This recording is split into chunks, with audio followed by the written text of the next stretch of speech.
Hello again! This week I want to tell you a little bit something about why it took us 10 years to finish this album. And I'll show you one of our projects later, which will explain the same matter, probably because it has a billion tracks in it. 2008, somewhat late, summer of 2008, I guess, pretty much 10 years ago, is when this band was founded. Originally we had just 3 members, drums, guitar, and so we needed some time to find a bass player, to find a singer, and in these first years, pretty much from the first session that we had a track which later would be Ready to Leave, and we had that in the first session, and it really got through to the album. So this is really where the writing started, and the writing itself pretty much took us from 2009, 10, 11, almost 2012 for the 10 tracks that we have. To write the lyrics, to get the arrangement right, to really make all these songs really good. In 2010 and 11, we played a couple of gigs as well, so we had that at least. And then in 2012, we started recording the demos for that, which meant that the drums we did on a drum machine, with superior sounds. And the guitars on pot or whatever we had back then, just to get the rough idea of the songs in there. And then this took about 2012-13, and then at the end of 2013 we sent our drummer to a studio, which that was a great idea to finally do that. Cost a little bit of money as well, but it was a good idea anyways. And he pretty much in 10 days or something, he did all 10 tracks. And we could build upon that. Then 2014, we played the real guitars on there. We were with the amps, microphones in front of the amps. And in 2014, we pretty much did all the guitars and all the vocals. That was a pretty productive year for Psycho. And another couple of gigs, but then in 2015 our drummer left because he was moving to Bavaria, and then we had our last gig in 2015, and after that we kind of lost track and didn't do that much anymore. And this year, and then 2016 we revisited the projects again. Now I have to say, at the end of 2014, we pretty much had a finished version of the album, which was passable. Really. But we mixed it ourselves, and I don't know. I'm pretty glad we didn't release it back then. I mean, that would have been okay. 6 years from founding the band to releasing the first album, that would have been okay. 6 years, I guess.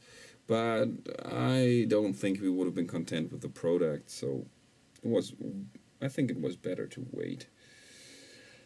But some more years passed. We recorded some guitars again, because we weren't that content with the sound, and we kept working on the vocals as well. Ingo and me, we kept improving the vocals all the time.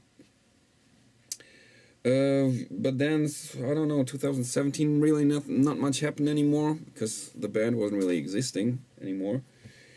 And then finally in 2018, at the start of 2018, we really said, hey, we gotta finish this thing now. And we contacted the studio, because at that point we wanted to do the mixing and mastering ourselves, but it's just not a good idea to make the tracks playable on every device. So we contacted the studio, which is the Kohlekeller Studios, and they did that for us. And during this mixing and mastering process, we also had to finish the last little details, because all the tracks were somewhat 95% done, but those last 5%, they are really the worst, because those little things that annoy you about a track, and you know they will always annoy you if you say, oh, let's just do it this way. And these last 5% are really hard, and this is why it took us nearly all of 2018 now to finish these last details, but now we have it. And yeah, I want to show you one of our tracks, Chaos and Mayhem, and the Cubase project to that, so you can see why why all this took so long. Okay, here we are on the project itself, and the first thing we see, this one is actually over 7 minutes and has 23 sections on the arrangement. But that's not what I want to talk about. What I want to talk about is the number of tracks that we have. Now, we go through it one by one. Here, a couple of group tracks to bundle the instruments, automation for the group tracks, some effects channels, okay. But now the drums. Originally, the drums were just, here's the stereo mix, a kick drum, snare, tom, overheads, and an effects track. And for all other projects it pretty much worked well, and our drummer did a perfect job, except for this one where he kind of forgot a couple of details. So I had to go and take samples from other projects and remodel these original ideas we had for the drums, like here where he did pattern like that, and then I had to remodel the original idea, which was more like,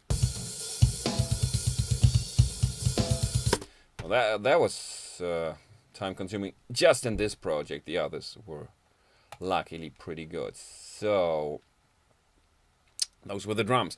Bass was not that much of a problem either. Yeah, we have just one bass track, and we have a couple of trash tracks down here. But, well, it was pretty straightforward. But now, the guitars. And the guitars were a pain. Now, here's the Mesa tracks. Here are the Mesa tracks that we used in the end, which is a 57 Shure, 906 Sennheiser, and a DI just in case. Twice, of course, for stereo. But as you see, it's the new version. That means we have an old one down here.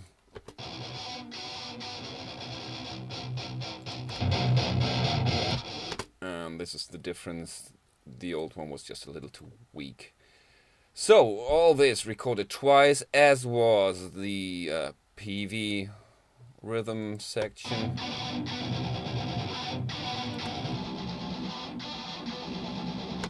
Also recorded twice with another box.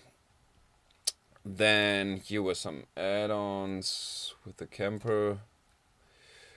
The lead guitar at the beginning and the end, which I did a couple of times as well in other versions. And to that one I also had a synthesizer added later to smoothen the sound. Because the original sound was a little too harsh for my taste on the lead. Okay, those are your normal things. You got a couple of rhythm guitars, a lead guitar, maybe a clean guitar. But we had some other stuff going on. We had a wah-wah crunch guitar right here,